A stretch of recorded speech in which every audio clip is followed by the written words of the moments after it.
చాలా రోజుల తర్వాత ఇంకొక మంచి వీడియోతో మేము ముందుకొచ్చాను. నా ఛానల్ కొత్తగా ఎవరైనా చూసుకున్న వారైతే లైక్ చేయండి, షేర్ చేయండి, సబ్స్క్రైబ్ చేయండి. ఆఫ్రికాలో ఆంధ్ర అమ్మాయి. ఈరోజు వచ్చేసరికి ఆఫ్రికాలో వెజ్ మంచూరియా అయితే చేస్తున్నాననమాట. ఎలాంటి సాస్ సైజులు ఏమీ ఉపయోగించకుండా కొన్ని ఇంట్లోనే చిల్లీ సాస్ ఉపయోగించి మంచూరియా అయితే చేస్తున్నాను. ఫుల్గా అయితే వీడియో అయితే చూసేయండి. మనం ముందుగా అయితే క్యాబేజీ అయితే తరిగి పెట్టుకున్నామండి. తరిగి పెట్టుకున్న తర్వాత ఏంటంటే అందులోని వాటర్ అనేది మొత్తం పిండేసుకోవాలి. ఎందుకంటే మనం పిండి అవి కలుపుతాం కదా, కలిపినప్పుడు ఏంటంటే వాటర్ క్వాంటిటీ ఎక్కువైపోయి ఉండలు అనేవి సరిగ్గా రావన్నమాట. మనం ఎంత వాటర్ని అయితే పిండేసుకుంటామో అంత అయితే మంచిదన్నమాట. ఇప్పుడు ఏంటంటే ఇప్పుడు తగినంత మొక్కజొన్న పిండి అండి, కార్న్ఫ్లవర్ అయితే వేసుకోండి. వేసుకున్న తర్వాత ఏంటంటే జస్ట్ టేస్ట్కి తగ్గట్టు కొంచెం శనగపిండి కూడా వేసుకోండి. తగినంత సాల్టు, కొంచెం పసుపు, మనకి కొంచెం స్పైసీ కావాలి అనుకుంటే కొంచెం కారం, కొంచెం గరం మసాలా కూడా యాడ్ చేసుకోండి. నేనైతే కొంచెం అయితే స్పైసీ లేకుండా జస్ట్ కొంచెం కారం అయితే వేసానమాట. వేసి గట్టిగా, మరీ అంత పలచగా కాకుండా గట్టిగా ఒక మాదిరి మన చపాతీ పిండి క్వాంటిటీ ఎలా ఉంటుందో అలా అయితే కలుపుకోవాలన్నమాట. కలుపుకుని ఉండలు అయితే చేసుకోండి. ఎందుకంటే వాటర్ క్వాంటిటీ ఎక్కువ అయ్యేసరికి ఏమవుద్దంటే ఉండలు అనేవి సరిగ్గా రావన్నమాట. పైగా ఏంటంటే ఆయిల్లో వేసినప్పుడు అవి బద్దలైపోయే అవకాశాలు, నూనె పీల్చుకుని, క్యాబేజీ కదండి ఇది, నూనె పీల్చుకునే అవకాశాలు ఉంటాయన్నమాట. ఇప్పుడు ఉండలు గుండ్రంగా అయితే చేసుకోండి. ఇదిగోండి నాకైతే ఉండలన్నీ అయితే ఇలా చేసుకుని పక్కన పెట్టుకున్నాను. ఆయిల్ పెట్టుకుని అలా వేపుకున్నాను. సేమ్ గులాబ్ జామున్ ఎలా ఉంటాయో అలా అయితే ఉన్నాయన్నమాట. ఎక్కలేని ప్రయోగాలన్నీ ఆఫ్రికా వచ్చిన తర్వాత చేయాల్సి వస్తుంది. ఖాళీగా ఉండి ఏం చేస్తాం అన్న కాడికి ఏదో ఒక రకం, రోజుకు ఒక రకం అయితే చేస్తున్నాను. చాలా రోజుల తర్వాత అయితే నేను వీడియో పెట్టాను. ఎందుకంటే అన్ని వీడియోస్ పెట్టిన వ్యూస్ అనేవి రావట్లేదు అనమాట. చాలా ప్రయత్నించాను కానీ అయినా కూడా రావట్లేదు. ఇంకా సరే అని చెప్పి ఇంకా ఇంట్రెస్ట్గా వీడియో చేద్దామని చెప్పి చూడండి ఎంత గులాబ్ జామున్ చూస్తేనే నోరు ఊరిపోతుంది. మంచూరియాలా లేదు కదండి, గులాబ్ జామున్లా అయితే ఉన్నాయి కదనమాట.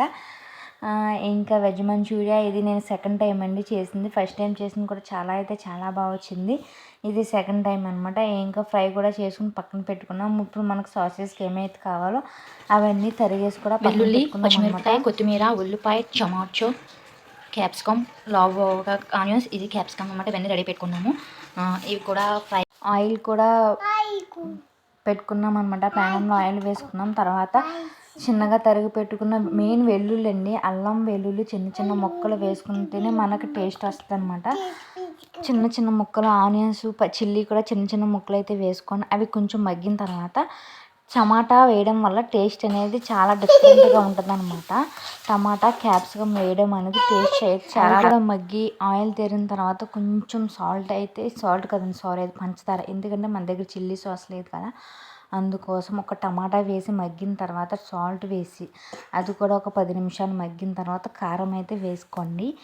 ఏంటంటే మరీ అంత కారం కాదు, టేస్ట్కి తగినంత కారం అయితే వేసుకోండి. ఇవి కూడా మగ్గిన తర్వాత మనం రెడీగా పెట్టుకున్న సాసేజ్ అనమాట. అవి మరీ అంత ఎక్కువ కాదు, జస్ట్ ఏదో టేస్ట్ కోసం. అది కొంచెం వెనిగరు, కొంచెం సోయా సాసు, ఇది వచ్చేసరికి టమాటా కెచప్ అనమాట. లైట్గా అయితే వేసుకోండి. వేసుకున్న తర్వాత వాటిని కూడా బాగా దగ్గరికి వచ్చేసరికి మగ్గబెట్టాలన్నమాట. ఎంత మగ్గితే అంత అయితే బాగుంటుంది అనమాట. ఆ సాసులు దగ్గరికి వచ్చేసిన తర్వాత కొంచెం మనం లావుగా తరిగి పెట్టుకున్న క్యాప్సికము, ఉల్లిపాయ కూడా అందులో వేసుకుని అయితే తిప్పేయండి. ఇది కొంచెం వాటర్ అయితే పోసుకోండి. మామూలుగా అయితే ఏం చేస్తారంటే కార్న్ఫ్లోర్ని వాటర్లో తిప్పి అయితే పోస్తారనమాట. ఇలా పోసినా కూడా టేస్ట్ అనేది చాలా బాగుంటుందండి. ఇదిగోండి ఇలా రెడీ అయిపోయిన తర్వాత ఆయిల్ కూడా కొంచెం పైకి తేలిన తర్వాత ఏం చేస్తారంటే మనం రెడీగా పెట్టుకున్న మంచూరియాస్ని అందులో వేసి బాగా రోస్ట్ చేయాలన్నమాట. ఎందుకంటే ఆ సాసేజ్ అనేది వాటికి పట్టాలి కాబట్టి అన్నిటికీ బాగా కలిసేటట్టు తిప్పుకోవాలన్నమాట. తిప్పుకున్న తర్వాత మనం తరిగి పెట్టుకున్న కొత్తిమీరను కూడా అందులో అయితే వేసేయాలన్నమాట. ఇదిగోండి ఫైనల్గా అయితే టేస్ట్ అయితే చాలా బాగుంది. అందరూ తిన్నారు. రెస్టారెంట్లో ఎలా ఉందో సేమ్ అలా ఉందన్నారు అన్నమాట. చాలా హ్యాపీగా ఉంది. వీడియో అయితే లైక్ చేయండి, షేర్ చేయండి, సబ్స్క్రైబ్ చేయండి. ఇంకో వెరైటీ వీడియో కూడా వస్తుందన్నమాట. కామెంట్ చేయండి.